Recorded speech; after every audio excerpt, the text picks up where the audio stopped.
أعوذ بالله السميع العليم من الشيطان الرجيم بسم الله الرحمن الرحیم۔ پارہ نمبر 30 سورہ ہمزہ، آیت نمبر 1۔ وَيْلٌ لِّكُلِّ ہُمَازَةٍ لُمَازَةٍ۔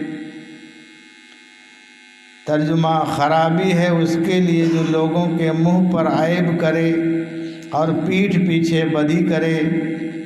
یہ آیت کافروں کے حق میں نازل ہوئی جو غیبت کرتے ہیں۔ اس زمانے میں غیبت کر کے موبائل پر وائرل کر دیتے ہیں۔ آیت نمبر 2۔ لِلَّذِي جَمَعَ مَالًا وَعَدَّدَهُ۔ ترجمہ: جس نے مال جوڑا اور گن گن کر رکھا۔ آیت نمبر 3۔ يَحْسَبُ أَنَّ مَالَهُ أَخْلَدَهُ۔ ترجمہ: کیا یہ سمجھتا ہے کہ اس کا مال اسے دنیا میں ہمیشہ رکھے گا؟ جو مال کی محبت میں مست ہیں۔ آیت نمبر 4۔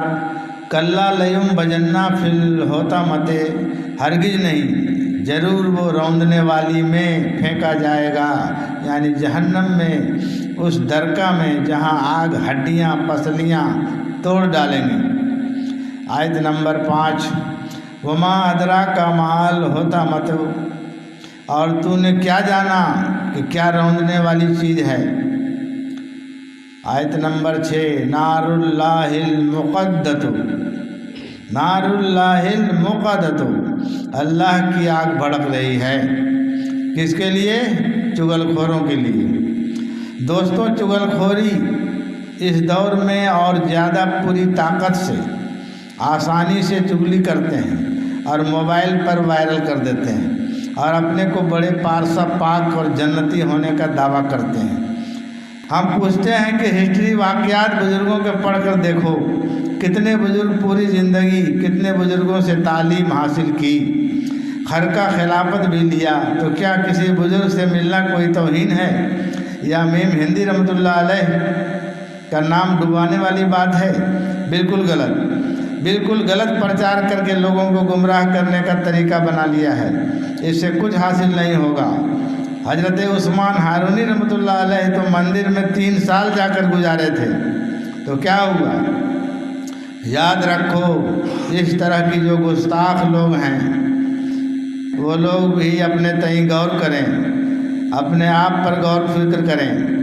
آج بڑے پارسا اور سید ہونے کا دعویٰ بھی کر بیٹھتے ہیں۔ ہم لوگ پوری طرح میم ہندی کے مرید ہیں اور قیامت تک میم ہندی کے ہی رہیں گے۔ اگر یونس گوہر نے کہہ دیا کہ ادھر موڑ دیں، تو کیا ہم نے کسی کو کہا ہے کہ گوہری بن جاؤ؟ اپنا منطق لگانا چھوڑ دو اور حق و حقیقت میں آ جاؤ۔ وہاں جانا میرا کسی مقصد کے تحت تھا، لوگوں نے ریمر اڑا دیا۔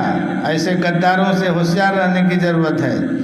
حضرت امام غزالی رحمۃ اللہ علیہ ایک بزرگ کے پاس تو جوتے پہنانے کا کام کیا کرتے تھے، جبکہ وہ پہنچ والے تھے، بہت 40-45 کتاب لکھ چکے تھے۔ اس کے باوجود بھی اور انہوں نے 3 سال اور وضو بنوانے کا بھی کام کیا۔ تو ہم جانتے ہیں کہ سرکار میم ہندی سے زیادہ اللہ تک پہنچ کسی کو نہیں ہے۔ پیری مریدی کرنے کا مقصد تو خاص یہ ہے کہ اللہ کی ذات تک پہنچ ہو، نہ کہ پیر کی ذات تک۔ اگر ایسا نہیں ہوتا تو کئی ایسے بزرگ بھی گزرے ہیں جو پیر سے بہت آگے بھی گئے ہیں۔ پیر کا کام رہبری کرنا ہے اور اللہ کے راستے پر لگا دینا ہے۔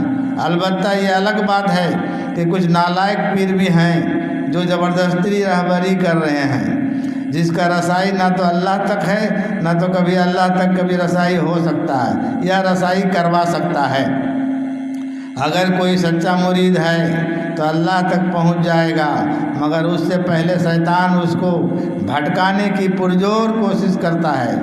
لیکن جس کا ارادہ پختہ اور مکمل یقین ہو، وہ اللہ تک پہنچ کر ہی دم لیتا ہے، خواہ جتنا بھی دنیا میں غم و ذلت، عجز و انکساری کرنا پڑے۔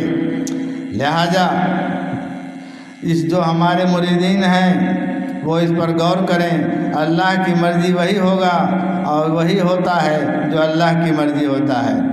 خاک ہوں میں خاک ساری، خاک کی اوصاف ہے۔ خاک ہوں میں خاک ساری، خاک کی اوصاف ہے۔ ایاک نعبد و ایاک نستعین۔ نیم ہندی۔